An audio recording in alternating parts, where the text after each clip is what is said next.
We have amazing waterways in Australia. They're amazing for what you can do in them. You can recreate in them, you can swim, you can ski, you can do all sorts of things in them. The last thing you really want is for them to be bottles and cans and all sorts of twigs and leaves and everything all floating through the things, and just takes the amenity away completely from what they're all about. We want to clean these units so they're at their optimal performance 100% of the time. The end result for us is to make sure that that unit has been cleaned so there's absolutely nothing left in that unit. It's working at its optimal operation and it's keeping all the pollutants out of the waterways.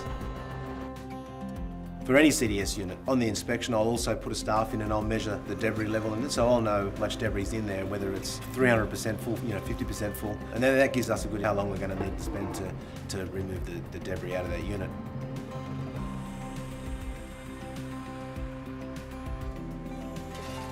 "90% of the time, we'll use vacuum to clean CDS units. They're between 3,800 and 4,000 cubic feet per minute vacuum. It's a really quick way of cleaning a unit, and it's the safest way to clean a unit with vacuum because the internal screens within the CDS units, once they're damaged, it's very, very costly to repair those.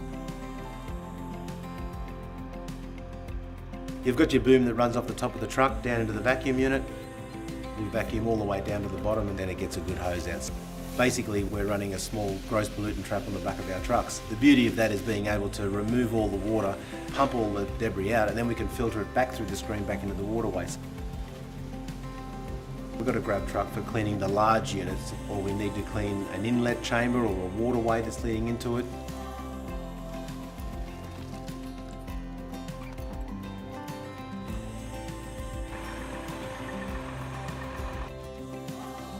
So basically what we're doing is we're washing everything down into the sump.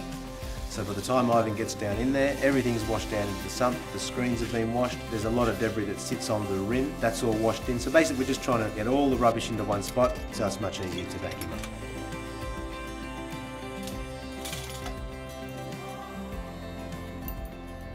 If they're not maintained, there's a couple of things that happen.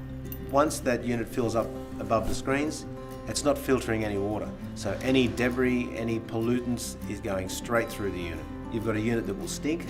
Rotting organics will create H2S and other gases, and that'll give off the smell, and then you get complaints from the community.